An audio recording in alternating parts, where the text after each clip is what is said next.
Hello everyone. तो आज हम क्वाड्रेटिक इक्वेशन के 5 इंपॉर्टेंट क्वेश्चंस करने वाले हैं। क्वाड्रेटिक इक्वेशन क्या है ये सब आप जानते ही होंगे। ये सीबीएसई टर्म 2 का एक रिवीजन वीडियो है। यहाँ जो इंपॉर्टेंट क्वेश्चंस है वो हो सकता है एग्जाम में आ जाए, और अगर ये एग्जाम में आते हैं तो थोड़े ट्रिकी भी हैं। इसके पहले हमने सर्कल का वीडियो किया हुआ है। सर्कल के वीडियो में भी 4 इंपॉर्टेंट क्वेश्चंस हैं। हम कुछ ट्रिकी क्वेश्चंस कर रहे हैं जो अगर एग्जाम में आ जाता है तो थोड़ा परेशानी हो सकती है। तो ये क्वेश्चन अगर देखे हुए हो तो फायदा होगा। तो चलो फर्स्ट क्वेश्चन से स्टार्ट करते हैं। तो ये जो क्वेश्चन है आप देख रहे हो यहाँ पर आपको तीन ऐसा डिनोमिनेटर में अलग अलग आप अगर करोगे तो ये क्वाड्रेटिक बन जाएगा। तो क्या हम इसे एक्सपेंड कर दें? तो अगर इस क्वेश्चन को आपने पहले कभी नहीं देखा हुआ होगा तो अलग अलग तरह से आप अप्रोच करोगे, पर आज जो आप देख लोगे आप इसी तरह से अप्रोच कर पाओगे और बहुत इजीली इसको सॉल्व कर पाओगे। तो चलो करते हैं। तो क्या है, पहला काम तो यही होगा कि इसका एलसीएम। तो h minus one, h minus two, h minus three and h minus four. ये तो 1/6 है। इक्वल टू साइन थोड़ा गलत जगह पे हो गया है। ये हमेशा इसके बीचों बीच होना चाहिए। अब एमसीक्यू एग्जाम है नहीं तो पूरा तरीका से लिखना होगा, ठीक है। अब यहाँ देखो ये दोनों तो इसको कैंसिल आउट करेगा, तो h माइनस थ्री और h माइनस फोर इसको हम ऊपर यहाँ लिख देंगे। प्लस यहाँ क्या हो जाएगा, 2 और 3 वाला पोर्शन हटा देंगे तो h minus one and h minus four, और यहाँ पर 3 और 4 वाला हटा दो तो h माइनस टू और h minus three, not three, h minus one और h minus two, sorry, h minus one और h माइनस टू, 3 4 वाला हटा दो।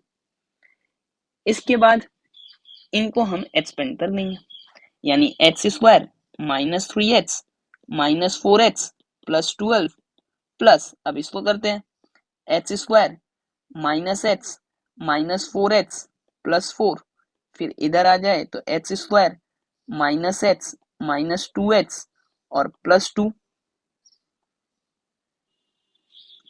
डिवीजन में तो ये h minus one, h minus two, h minus three and h minus four यही है। तो थोड़ा इस तरफ लिख लेते हैं, जगह रहेगा, राइट साइड वाला पार्ट लिख पाएंगे, ठीक है। चलो तो यहाँ तक तो ये हो गया। ये क्या है, हाँ। अब देखो एच स्क्वायर, एच स्क्वायर और एच स्क्वायर, तो इसको लिखते हैं 3h square. 3h 4h 7h 5h 4 and 1 5h 12, और यहाँ माइनस थ्री है, सभी माइनस में था तो ऐड कर दिया माइनस 15h, 12 4 16 एंड 2 18। अब ये रीजन है कि हमने डिनोमिनेटर को एक्सपेंड नहीं किया। h minus one, h minus two, h minus three and h minus four, 1/6। अब देखो वहां हम 3 को कॉमन ले सकते हैं डिनोमिनेटर न्यूमरेटर में, और इसके बाद ये हो गया H square minus 5h plus 6, ठीक है ना। और यहाँ सेम चीज। अब ऊपर आप फैक्टराइज कर लोगे इसको, मिडिल टर्म फैक्टराइजेशन, ठीक है। तो मिडिल टर्म फैक्टराइजेशन करने के बाद आपको ये मिलेगा h माइनस टू और h माइनस थ्री जो दिख रहा है 2 और 3 में, इस स्टेप को भी आप दिखा देना, और ये 3, ठीक है। अब ये h minus one, h minus two, h minus three, h minus four, यहाँ 1/6। अब ये देखो h माइनस टू और h माइनस थ्री वाला पार्ट कैंसिल हो गया। कैंसिल कर रहे हैं क्योंकि ये जीरो नहीं है, और सिंपली देखो h माइनस टू और h माइनस थ्री जीरो हो भी नहीं सकता। अगर ये होता तो ये चीज मेरा डिफाइंड ही नहीं होता। क्वेश्चन में दिया ही रहता है h is not equal to 1 2 3 4, यहाँ दिया है h is not equal to 1 2 3 and 4। तो अब क्या है, अब ये हो गया बचा हुआ पार्ट। अब देखो ये कितना सिंपल हो गया। अगर आप एक्सपेंड कर देते तो बहुत बड़ा फैक्टर आता, फिर उसको आप चेंज करते रहते। तो यहाँ h minus one, h minus four है, तो हम ये लिख सकते हैं h minus one, h minus four is equal to 18, ठीक है। ये इधर 18 आ गया ये। अब इसको हम एक्सपेंड करते हैं, H square minus H minus four H plus four is equal to 18, और H square minus five H plus four minus 18 equal to zero. अब ये H square minus five H minus 14 equal to zero. अब इसे हम क्या करेंगे, middle term factorise, मतलब ये एच स्क्वायर माइनस, यहाँ क्या लिख दिया, यहाँ पे माइनस है तो ये माइनस 7 और 2, ये 7 2 14, ठीक है, 7 2 14, और यहाँ पे 7 माइनस टू 5 हो रहा है। तो X square minus 7x plus 2x minus 14 equal to 0। अब यहाँ x कॉमन लिया तो x माइनस 7 और यहाँ पर 2 कॉमन लिया तो x माइनस 7, तो x plus 2 x minus 7 equal to 0। ठीक है, ये पूरा पार्ट। अब हम क्या लिखेंगे, either x plus 2 equal to 0 और x इक्वल टू माइनस 2 और x माइनस 7 इक्वल टू 0। ये दो चीज का प्रोडक्ट तभी 0 होता है जब उनमें से कोई एक 0 हो। तो x इक्वल टू 7, तो x का वैल्यू क्या आ गया, -2, 7। एक क्वाड्रेटिक इक्वेशन को सॉल्व करके दो वैल्यूज आना चाहिए और वो आ गया। तो अब अगर आपके पास ये क्वेश्चन आता है एग्जाम में तो आप डायरेक्ट ऐसे सॉल्व कर पाओगे, सॉल्व द क्वाड्रेटिक इक्वेशन या solve the equation for x। ठीक है, अब चलते हैं नेक्स्ट क्वेश्चन की तरफ। If p q r s are real numbers such that pr is equal to twice of q plus s, then show that at least one of the equations। ये मुझे सबसे अच्छा क्वेश्चन लगा था, इसमें थोड़ा ही सोचना है आपको कि यहाँ पे है कि दो इक्वेशन है, उनमें से कोई एक एटलीस्ट रियल रूट्स देगा आपको। रियल रूट्स तब आता है जब डिस्क्रिमिनेंट जो है वो ग्रेटर देन और इक्वल टू 0 है। अगर हम मान लेते हैं कि इसका जो डिस्क्रिमिनेंट है वो d1 है, वो ग्रेटर देन इक्वल टू 0 होगा तो ये रियल दे देगा, और इसका जो डिस्क्रिमिनेंट वो d2 है अगर, तो ये भी अगर ग्रेटर देन 0 हुआ, ग्रेटर देन और इक्वल टू 0 हुआ तो ये रियल हो जाएगा। अब दो नंबर का अगर हम एडिशन, समेशन, दो चीज का सम अगर हम इसको ग्रेटर देन और इक्वल टू 0 बोलते हैं, इसका मतलब होता है कि एटलीस्ट एक तो पॉजिटिव होना ही है, दोनों भी हो सकता है, लेकिन अगर दोनों नेगेटिव हुआ तो तभी ये पॉसिबल ये नहीं है। सोचो -3 है तो दूसरे को तो पॉजिटिव होना ही पड़ेगा, नहीं तो ओवरऑल समेशन जो है वो पॉजिटिव आ ही नहीं सकता।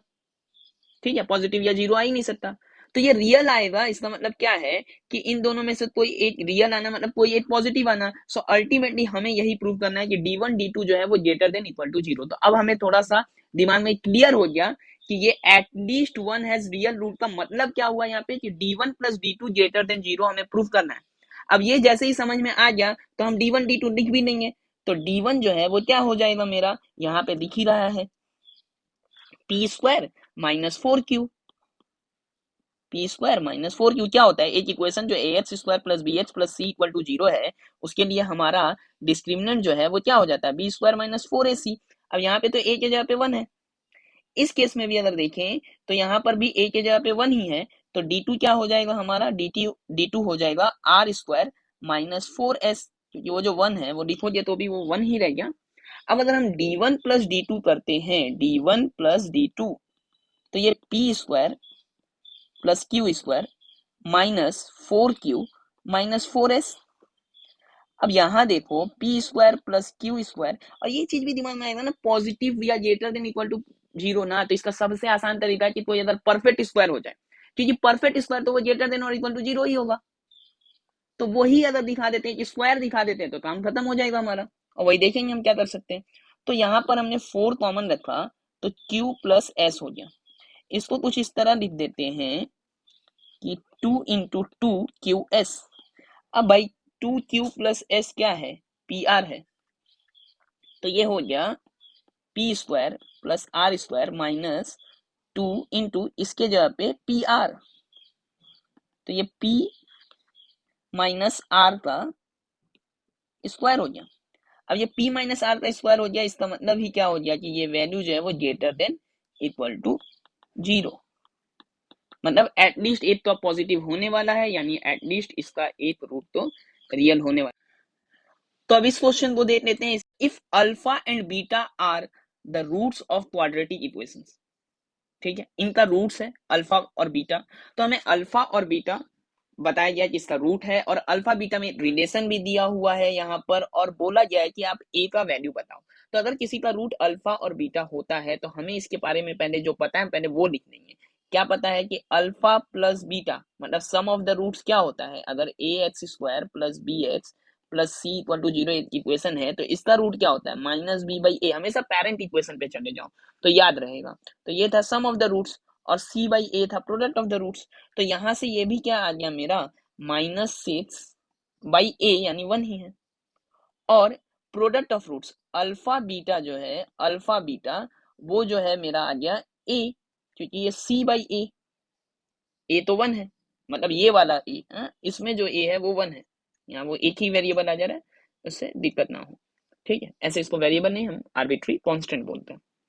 ठीक है, तो सेम नोटेशन आ रहा है, कंफ्यूज मत होना। ये ए जब मैं बोल रहा हूँ तो ये वो वाला पार्ट, मतलब कोफिशिएंट ऑफ एक्स स्क्वायर जो है वो 1 है।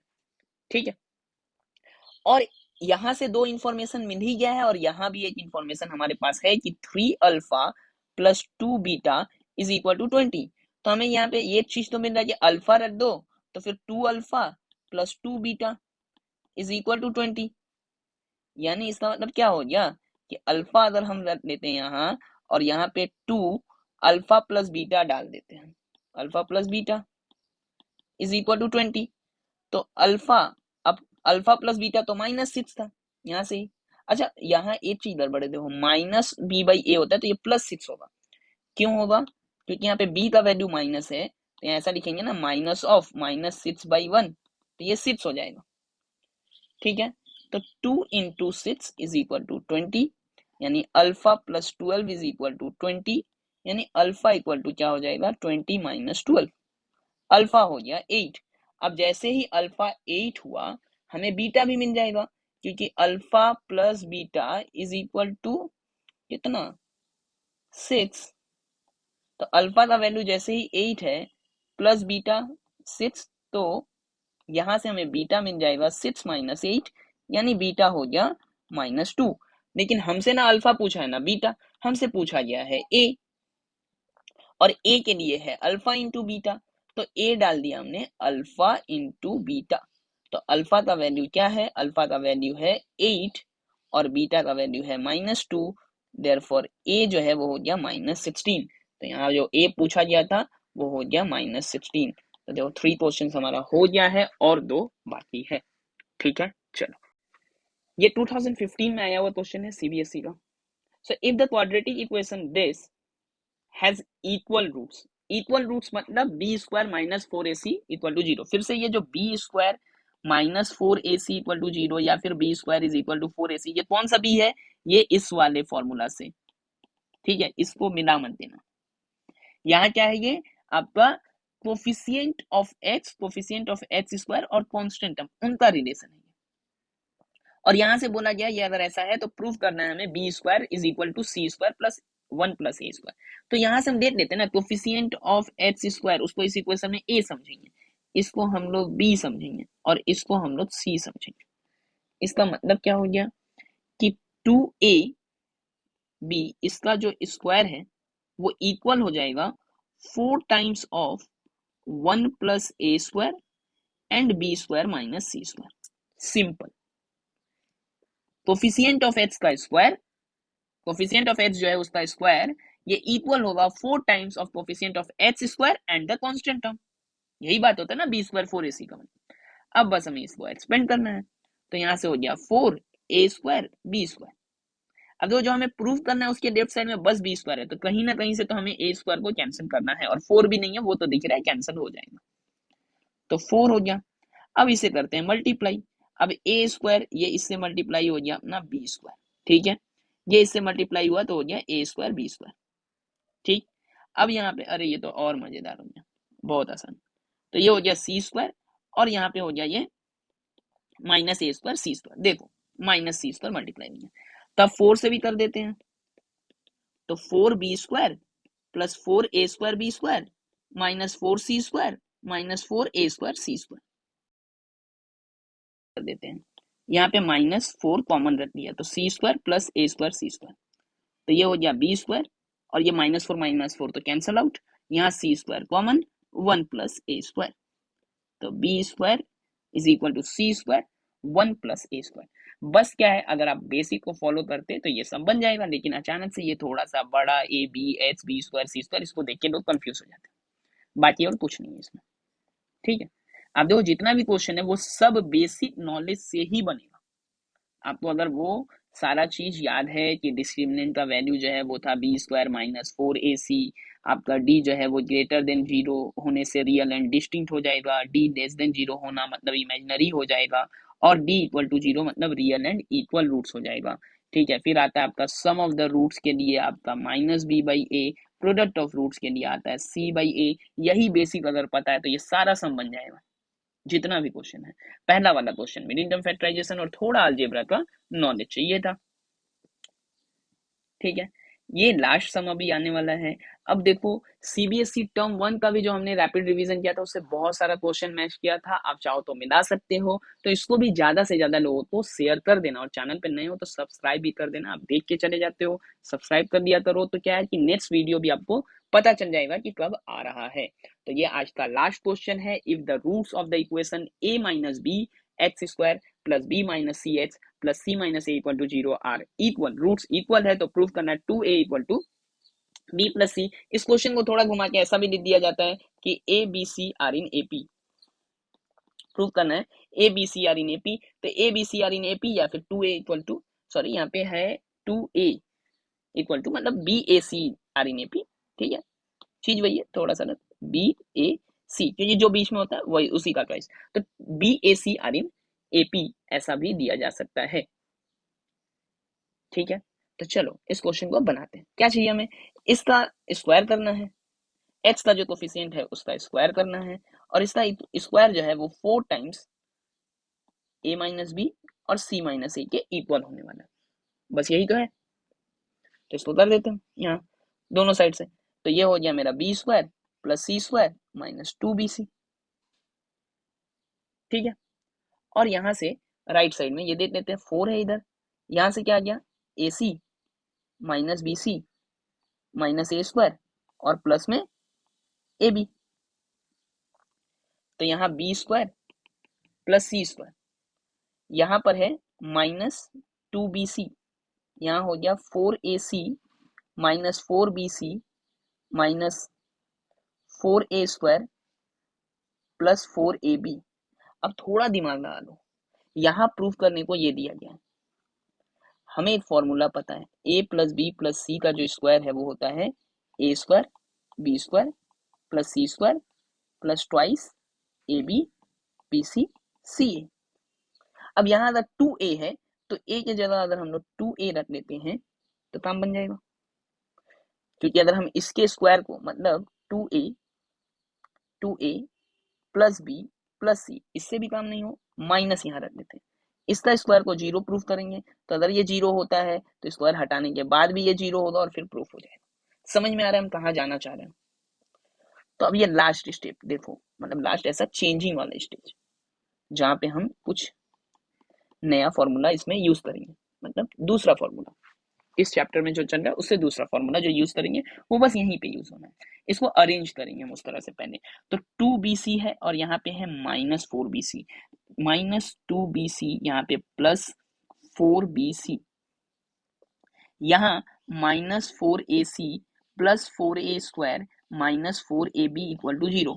तो जिसमें आप देखो यहाँ पे आ रहा है 4a square plus b square plus c square minus नहीं, यहाँ पे तो 2bc है माइनस 4ac माइनस 4ab, मतलब जिसमें a है वहीं पे माइनस है, यानी यहाँ पे हमें क्या करना है a को माइनस में रखना है। तो इसको लिख देते हैं माइनस 2a का स्क्वायर, इसको लिखते हैं b स्क्वायर और इसको लिखते हैं c स्क्वायर। और यहाँ पर क्या कर देते हैं कि यहाँ पर आपको ये 2, क्योंकि हमें वो 2ab फॉर्म रखना है, तो माइनस 2a इंटू बी, यहाँ से ये ले आए माइनस प्लस में ही रखना है ना, तो 2 माइनस 2a इंटू सी और plus 2 into b into c equal to 0। यहाँ से लिख सकते हैं minus 2a plus b plus c का स्क्वायर जो है वो 0 है। अब किसी का स्क्वायर 0 है तो इम्प्लाइज वो नंबर भी 0 होने वाला है। तो इसका मतलब हो गया that minus 2a is equal to minus of b plus c, या फिर 2a is equal to b plus c, ठीक है। तो ये हो गया आपका प्रूफ। यहाँ जितना और लिखना होता है वो लिख दिया करना और मत मिस करना, वरना आपका मार्क्स कैंसिल कर दिया जाएगा। कि वहां एग्जामिनर जब पेन उठाते हैं तो मार्क्स कैंसिल करने के लिए, देने के लिए नहीं, आपका मार्क्स कितना कट सके। तो कुछ भी एरर छोड़ने की कोशिश मत करना, ठीक है ना। अभी ऐसे बहुत सारे रैपिड रिवीजन के वीडियोस आते रहेंगे, आपको एक एक चैप्टर का कुछ 5 इंपॉर्टेंट क्वेश्चन 10 इंपॉर्टेंट क्वेश्चंस ये आते रहेगा, पर ये डिपेंड करता है आपके रिस्पॉन्स के ऊपर कि आप कैसा रिस्पॉन्स देते हो। आपको कौन सा क्वेश्चन नहीं समझ में आया या दिक्कत हुआ उसको भी आप कमेंट में बताना। अगर अच्छा लगे तो इसको ज्यादा से ज्यादा शेयर करना, मुझे भी पता चले कि ऐसा और वीडियो डालना है या नहीं डालना। चलो आज के लिए इतना ही, थैंक यू।